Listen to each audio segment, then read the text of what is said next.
श्री सुखदेव जी कहते हैं, परीक्षित, सर्वात्मा भक्त भयहारी श्री भगवान श्री कृष्ण के प्रति उनकी पत्नियों का कितना प्रेम है। यह बात कुंती, गांधारी, द्रौपदी, सुभद्रा, दूसरी राजपत्नियों और भगवान की प्रियतमा गोपियों ने भी सुनी।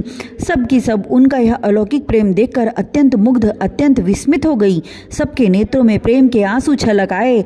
इस प्रकार जिस समय स्त्रियों से स्त्रियां और पुरुषों से पुरुष बातचीत कर रहे थे, उसी समय बहुत से ऋषि मुनि बातचीत कर रहे थे। उसी समय बहुत से ऋषि मुनि भगवान श्री कृष्ण और बलराम जी का दर्शन करने के लिए वहां आए। उनमें प्रधान ये थे श्री कृष्ण, द्वैपायन, व्यास, देवर्षि नारद, च्यवन, देवल, असित, विश्वामित्र, शतानंद, भरद्वाज, गौतम अपने शिष्यों के सहित, भगवान परशुराम, वशिष्ठ, गालव, भृगु, पुलत्स्य, कश्यप, अत्रि, मार्कंडेय, बृहस्पति, द्वित, त्रित, एकत, सनक, सनंदन, सनातन, सनत कुमार, अंगिरा, अगस्त्य, याज्ञवल्क और वामदेव इत्यादि ऋषियों को देखकर पहले से ही बैठे हुए नरपतिगण, युधिष्ठिर आदि पांडव, भगवान श्री कृष्ण और बलराम जी सहसा उठकर खड़े हो गए और सबने उन विश्व विदित ऋषियों को प्रणाम किया। इसके बाद स्वागत आसन, पाद, अर्घ्य, पुष्पमाला, धूप और चंदन आदि से सब राजाओं ने तथा बलराम जी के साथ स्वयं भगवान श्री कृष्ण ने उन सब ऋषियों की विधि पूर्वक पूजा की। जब सब ऋषि मुनि आराम से बैठ गए, तब धर्म रक्षा के लिए अवतीर्ण भगवान श्री कृष्ण ने उनसे कहा। उस समय बहुत बड़ी सभा चुपचाप भगवान का भाषण सुन रही थी। भगवान श्री कृष्ण ने कहा, धन्य है हम लोगों का जीवन सफल हो गया। आज जन्म लेने का हमें पूरा फल मिल गया, क्योंकि जिन योगेश्वरों का दर्शन बड़े बड़े देवताओं के लिए भी अत्यंत दुर्लभ है, उन्हीं का दर्शन हमें प्राप्त हुआ है, जिन्होंने बहुत थोड़ी तपस्या की है। और जो लोग अपने इष्ट देव को समस्त प्राणियों के हृदय में न देखकर केवल मूर्ति विशेष में ही उनका दर्शन करते हैं, उन्हें आप लोगों के दर्शन, स्पर्श, कुशल प्रश्न, प्रणाम और पाद पूजन आदि का सुअवसर भला कब मिल सकता है। केवल जल में तीर्थ ही तीर्थ नहीं कहलाते और केवल मिट्टी या पत्थर की प्रतिमाएं ही देवता नहीं होती। संत पुरुष ही वास्तव में तीर्थ और देवता हैं, क्योंकि उनका बहुत समय तक सेवन किया जाए तब वे पवित्र करते हैं, परंतु संत पुरुष तो दर्शन मात्र से ही कृतार्थ कर देते हैं। अग्नि, सूर्य, चंद्रमा, तारे, पृथ्वी, जल, आकाश, वायु, वाणी और मन के अधिष्ठाता देवता उपासना करने पर भी पाप का पूरा नाश नहीं कर सकते, क्योंकि उनकी उपासना से भेद बुद्धि का नाश नहीं होता, वह और भी बढ़ती है। परंतु यदि घड़ी दो घड़ी भी ज्ञानी महापुरुषों की सेवा की जाए तो वे सारे पाप ताप मिटा देते हैं, क्योंकि वे भेद बुद्धि के विनाशक हैं। महात्माओं और धातुओं से बने हुए शव तुल्य शरीर को ही आत्मा अपना, मैं, स्त्री, पुत्र आदि को ही अपना और मिट्टी, पत्थर, काष्ठ आदि पार्थिव विकारों को ही इष्टदेव मानता है तथा जो केवल जल को ही तीर्थ समझता है, ज्ञानी महापुरुषों को नहीं, वह मनुष्य होने पर भी पशुओं में भी नीच गधा ही है। श्री सुखदेव जी कहते हैं, परीक्षित, भगवान श्री कृष्ण अखंड ज्ञान संपन्न हैं। उनका यह गूढ़ भाषण सुनकर सबके सब ऋषि मुनि चुप रह गए। उनकी बुद्धि चक्कर में पड़ गई। वे समझ न सके कि भगवान यह क्या कह रहे हैं।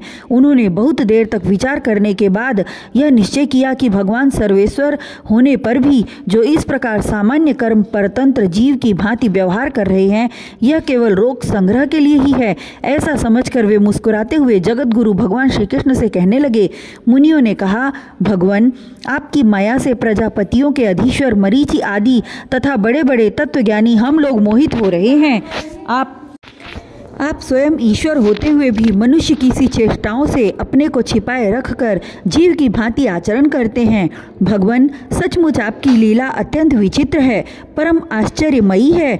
जैसे पृथ्वी अपने विकारों, वृक्ष, पत्थर, घट आदि के द्वारा बहुत से नाम और रूप ग्रहण कर लेती है, वास्तव में वह एक ही है, वैसे ही आप एक और चेष्टाहीन होने पर भी अनेक रूप धारण कर लेते हैं और अपने आप से ही इस जगत की रचना, रक्षा और संहार करते हैं।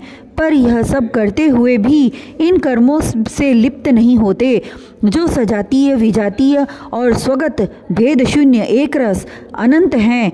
उसका यह चरित्र लीला में नहीं तो और क्या है। धन्य है आपकी यह लीला भगवान। यद्यपि आप प्रकृति से परे स्वयं परब्रह्म परमात्मा हैं, तथापि समय समय पर भक्तजनों की रक्षा और दुष्टों का दमन करने के लिए विशुद्ध सत्वमय श्री विग्रह प्रकट करते हैं और अपनी लीला के द्वारा सनातन वैदिक मार्ग की रक्षा करते हैं, क्योंकि सभी वर्णों के आश्रमों के रूप में आप स्वयं ही प्रकट हैं। भगवान, वेद आपका विशुद्ध हृदय है।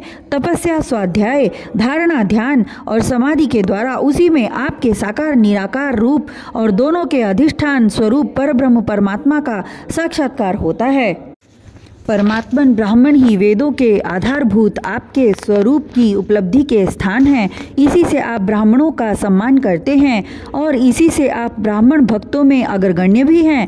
आप सर्वविध कल्याण साधनों की चरम सीमा हैं और संत पुरुषों की एकमात्र गति हैं। आपसे मिलकर आज हमारे जन्म, विद्या, तप और ज्ञान सफल हो गए।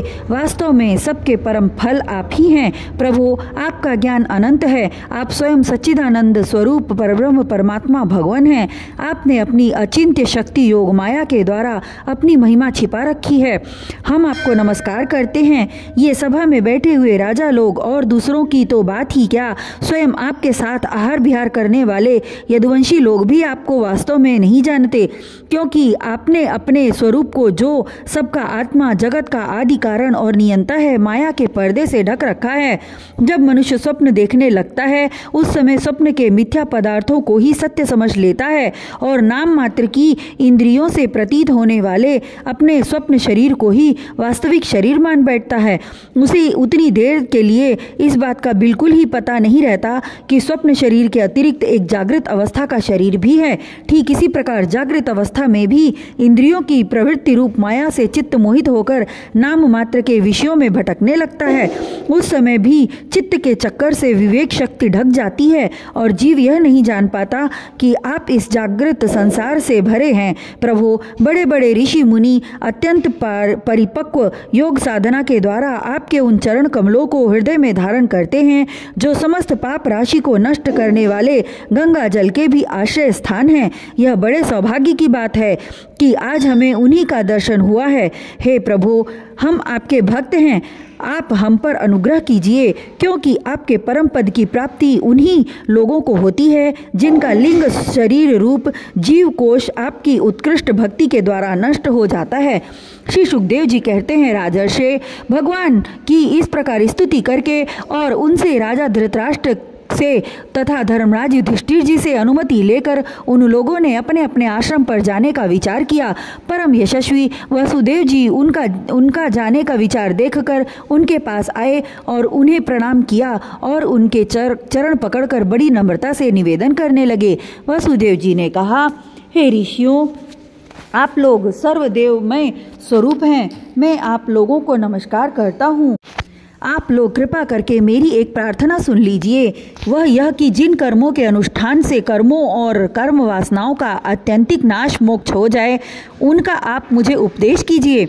नारद जी ने कहा, ऋषियों, यह कोई आश्चर्य की बात नहीं है कि वसुदेव जी श्री कृष्ण को अपना बालक समझकर शुद्ध जिज्ञासा के भाव से अपने कल्याण का साधन हम लोगों से पूछ रहे हैं। संसार में बहुत पास रहना मनुष्यों के अनादर का कारण हुआ करता है। देखते हैं, गंगा तट पर रहने वाला पुरुष गंगा जल छोड़कर अपनी शुद्धि के लिए दूसरे तीर्थ में जाता है। श्री कृष्ण की अनुभूति समय के फेर से होने वाली जगत की सृष्टि, स्थिति और प्रलय से मिटने वाली नहीं है।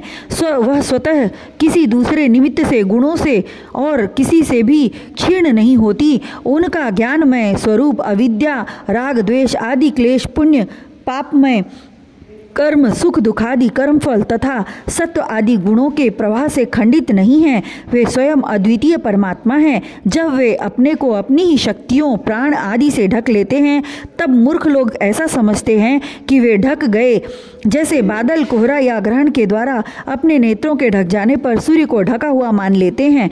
परीक्षित, इसके बाद ऋषियों ने भगवान श्री कृष्ण, बलराम जी और अन्यान्य राजाओं के सामने ही वासुदेव जी को संबोधित करके कहा, कर्मों के द्वारा कर्म वासनाओं और कर्म फलों का आत्यंतिक नाश करने का सबसे अच्छा उपाय यह है कि यज्ञ आदि के द्वारा समस्त यज्ञों के अधिपति भगवान विष्णु की श्रद्धा पूर्वक आराधना करें। त्रिकालदर्शी ज्ञानियों ने शास्त्र दृष्टि से यही चित्त की शांति का उपाय, सुगम मोक्ष साधन और चित्त में आनंद का उल्लास करने वाला धर्म बतलाया है। अपने न्यायार्जित धन से श्रद्धापूर्वक पुरुषोत्तम भगवान की आराधना करना ही द्विजाति ब्राह्मण, क्षत्रिय और वैश्य गृहस्थ के लिए परम कल्याण का मार्ग है। वसुदेव जी, विचारवान पुरुष को चाहिए कि यज्ञ दान आदि के द्वारा धन की इच्छा को, गृहस्थोचित भोगों द्वारा स्त्री पुत्र की इच्छा को और कालक्रम से स्वर्गादि भोग भी नष्ट हो जाते हैं। इस विचार से लोकैषणा को त्याग दें। इस प्रकार धीर पुरुष घर में रहते हुए ही तीनों प्रकार की ऐषणाओं को, इच्छाओं का परित्याग करके तपोवन का रास्ता लिया करते थे। समर्थ वासुदेव जी, क्षत्रिय, ब्राह्मण और वैश्य ये तीनों देवता, ऋषि और पितरों का ऋण लेकर ही पैदा होते हैं। इनके ऋणों से छुटकारा मिलता है। यज्ञ, अध्ययन और संतानोत्पत्ति से उनसे उऋण हुए बिना ही जो संसार का त्याग करता है उसका पतन हो जाता है। परम बुद्धिमान वसुदेव जी, आप अब तक ऋषि और पितरों के ऋण से तो मुक्त हो चुके हैं। अब यज्ञों के द्वारा देवताओं का ऋण चुका दीजिए और इस प्रकार सबसे उऋण होकर गृह त्याग कीजिए, भगवान की शरण हो जाइए। वसुदेव जी, आपने अवश्य ही परम भक्ति से जगदीश्वर भगवान की आराधना की है, तभी तो वे आप दोनों के पुत्र हुए हैं। श्री सुखदेव जी कहते हैं, परीक्षित, परम मनस्वी वसुदेव जी ने ऋषियों की यह बात सुनकर उनके चरणों में सिर रखकर प्रणाम किया, उन्हें प्रसन्न किया और यज्ञ के लिए ऋत्विजों के रूप में उनका वरण कर लिया। राजन, जब इस प्रकार वसुदेव जी ने धर्मपूर्वक ऋषियों को वरण कर लिया, तब उन्होंने पुण्य क्षेत्र कुरुक्षेत्र में परम धार्मिक वासुदेव जी के द्वारा उत्तमोत्तम सामग्री से युक्त यज्ञ करवाए। परीक्षित, जब वसुदेव जी ने यज्ञ की दीक्षा ले ली, तब यदुवंशियों ने स्नान करके सुंदर वस्त्र और कमलों की मालाएं धारण कर ली। राजा लोग वस्त्राभूषणों से खूब सुसज्जित हो गए। वासुदेव जी की पत्नियों ने सुंदर वस्त्र, अंगराग और सोने के हारों से अपने को सजा लिया और फिर वे सब बड़े आनंद से अपने अपने हाथों में मांगलिक सामग्रियां लेकर यज्ञशाला में आई।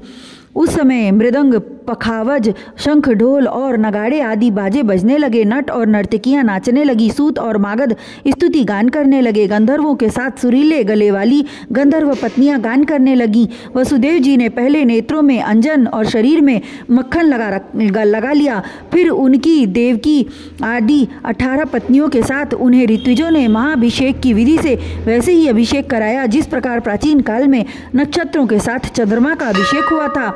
उस समय यज्ञ में दीक्षित होने के कारण वसुदेव जी तो मृग चर्म धारण किए हुए थे, परंतु उनकी पत्नियां सुंदर सुंदर साड़ी, कंगन, हार, पायजेब और कर्णफूल आदि आभूषणों से खूब सजी हुई थीं।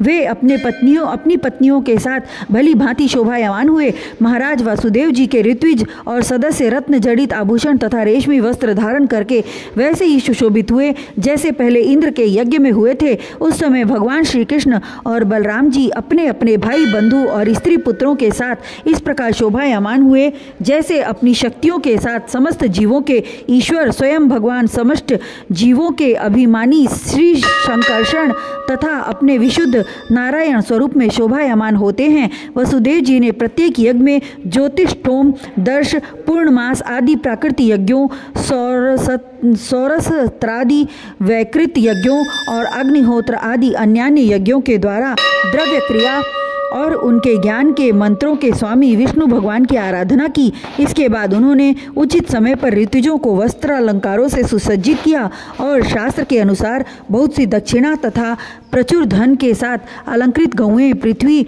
और सुंदरी कन्याएं दी।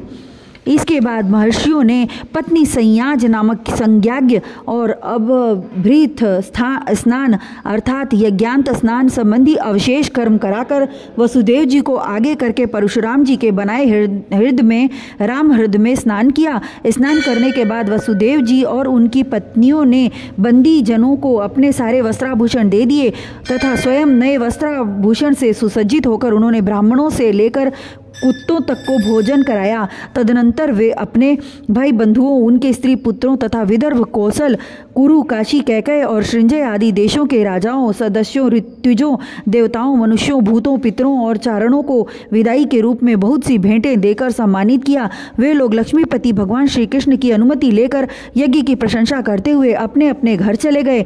परीक्षित, उस समय राजा धृतराष्ट्र, विदुर, युधिष्ठिर, भीम, अर्जुन, भीष्म पितामह, द्रोणाचार्य, कुंती, नकुल, सहदेव, नारद, भगवान व्यासदेव तथा दूसरे स्वजन संबंधी और बांधव अपने हितैषी बंधु यादवों को छोड़कर जाने में अत्यंत विरह व्यथा का अनुभव करने लगे। उन्होंने अत्यंत स्नेहार्द चित्त से यदुवंशियों का आलिंगन किया और बड़ी कठिनाई से किसी प्रकार अपने अपने देश को गए। दूसरे लोग भी इनके साथ ही वहां से रवाना हो गए।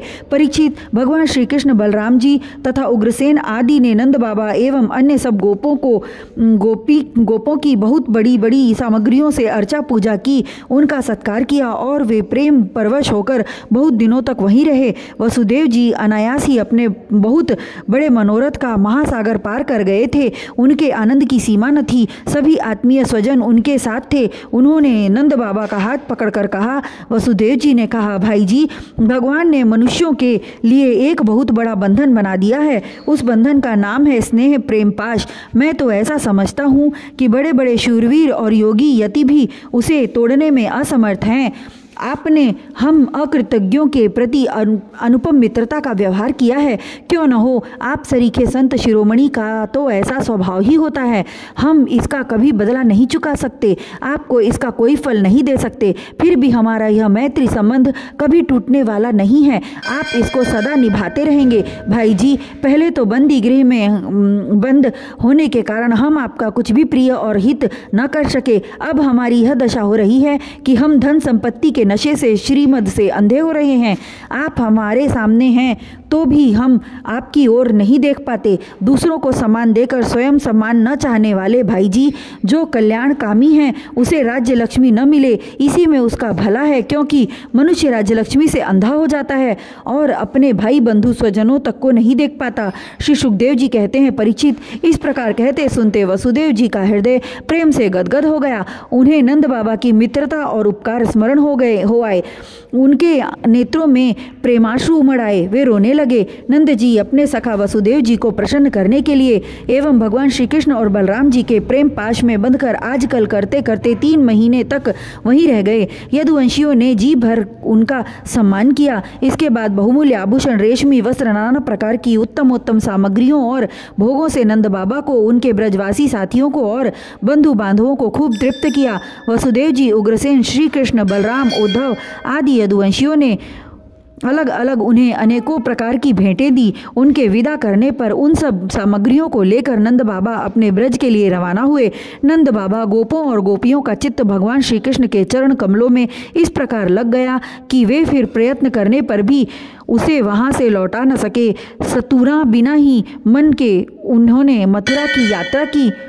जब सब बंधु बांधव वहां से विदा हो चुके, तब भगवान श्री कृष्ण को ही एकमात्र इष्ट देव मानने वाले यदुवंशियों ने यह देखकर कि अब वर्षा ऋतु आ पहुंची है, द्वारिका के लिए प्रस्थान किया। वहां जाकर उन्होंने सब लोगों से वसुदेव जी के यज्ञ महोत्सव, स्वजन संबंधियों के दर्शन मिलन आदि तीर्थ यात्रा के प्रसंगों को कह सुनाया।